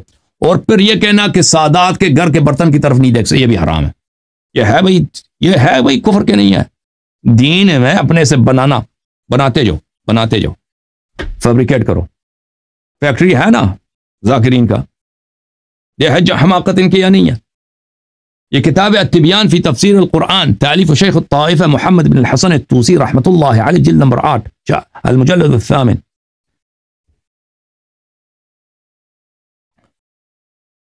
یا ایھا الذین آمنوا، صفحہ نمبر 356، صفحہ کیڑی ہے جی؟ 354۔ یا ایھا الذین آمنوا لا تدخلوا بیوت النبی صلی اللہ علیہ وآلہ الا ان یؤذن لکم، نبی صلی اللہ علیہ وسلم کے گھر میں داخل نہ ہو جاؤ مگر آپ کو اجازت دیا جائے۔ نہاہم عن دخول دور النبی بغیر اذن، نبی صلی اللہ علیہ وسلم کے گھر میں داخل ہونے سے منع فرمائے مگر اجازت ملے۔ الی طعام غیر ناظرین اناہ ای بلوغ، کہ کھانے کے آنے کا انتظار نہ کرو، بلوغ اناہ یعنی کھانے کے برتن کے آنے کا انتظار نہ کرو۔ اگلے صفحے میں بولتے ہیں والمعنى غیر منتظرین بلوغ الطعام، معنی یہ ہے آیت کا معنی یہ ہے کہ کھانے کے آنے کا انتظار، ادھر جلدی سے جا کے بیٹھا ہے نبی صلی اللہ علیہ وسلم نے کھانے پہ بلایا نا، صحابہ جلدی سے آ گئے، 3 گھنٹے پہلے آ گئے، کھانے کے انتظار ہو رہا ہے۔ یہ کھانے کا انتظار میں جلدی نہ آیا کرو، ادھر بیٹھ کے انتظار کر رہے ہیں کھانے کا۔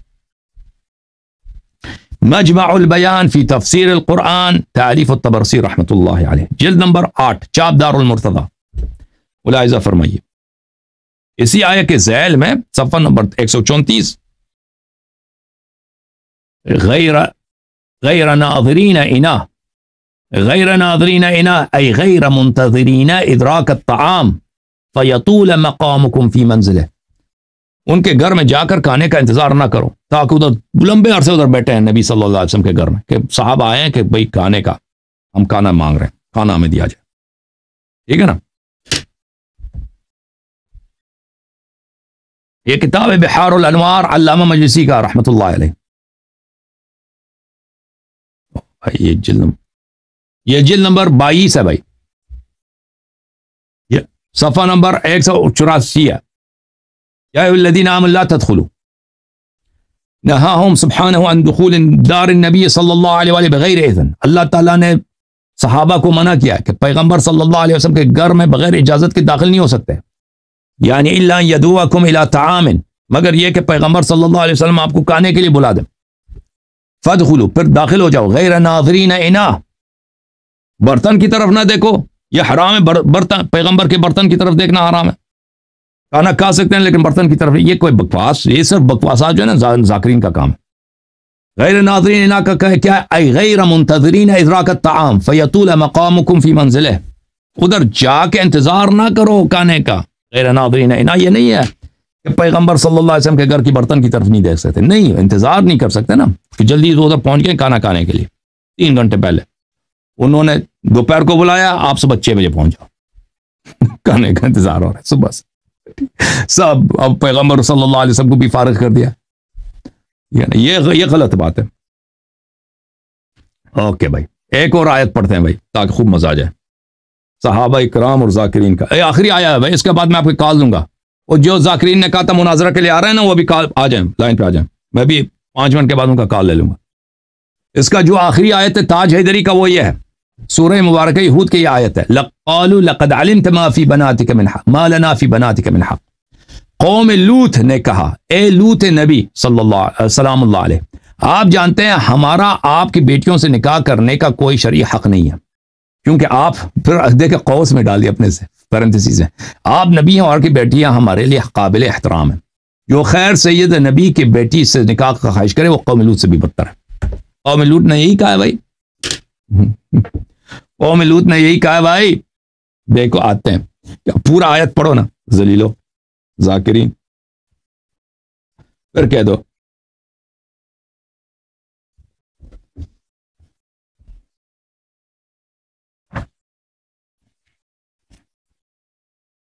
اور جس کو قرآن نہیں پڑھنا تھا وہ بھی آ گیا، میں قرآن کا ٹیسٹ لوں گا، زرق ادھر آئے ہو نا، پہلے ایک صفحہ قرآن پڑھنا ہوگا تجھے، اور اب نہیں کہنا 10ویں مرحلے پر ہے، قرآن کھول لو، قرآن تو کہتا ہے میں سورہ فاتحہ سناؤں گا، تیری شکل دیکھ کے ہمیں الٹی نہیں، کیوں ادھر آئے ہو، تجھے تیرا شکل دیکھ کے، ہم نے غالی کی شکل دیکھ کے ہمیں الٹی آتی ہے، ذلیل آدمی۔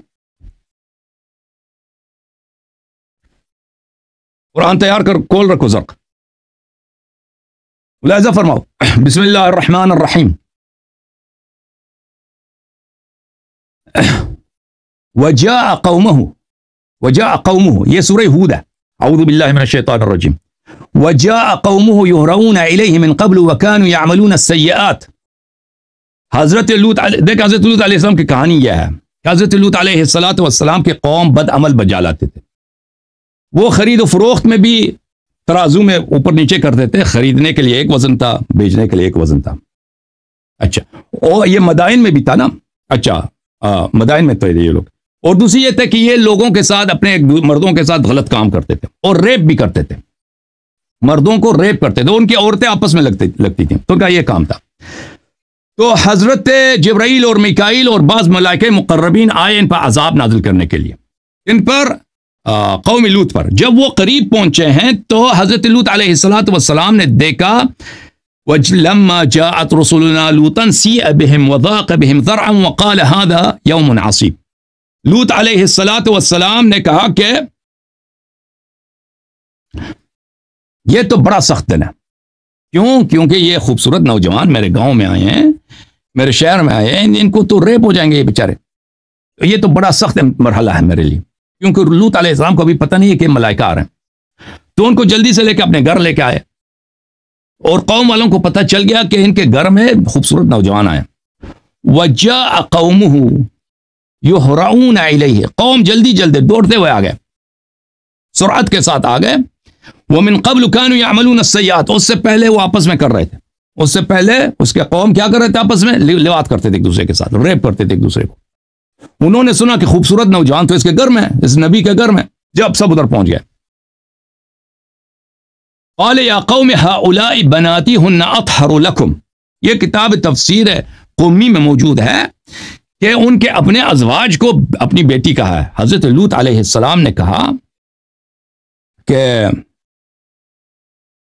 آپ کی جو بیویاں ہیں یہ میری بیٹیاں، بہت پیار کے لہجے میں، میری بیٹیاں آپ کے گھر میں ہیں، یعنی نبی جو ہے قوم کا بڑا ہے نا، امت کا باپ ہوتا ہے، تو میری جو بیٹیاں آپ کے گھر میں ہیں، نہیں کہ اس کی اپنی ذاتی بیٹیاں، بلکہ ان کی قوم کی جو اپنی وائفز ہیں، ہر ایک ان بدماشوں کے جو اپنے لڑکیاں ہیں، ان کی عورتیں ہیں،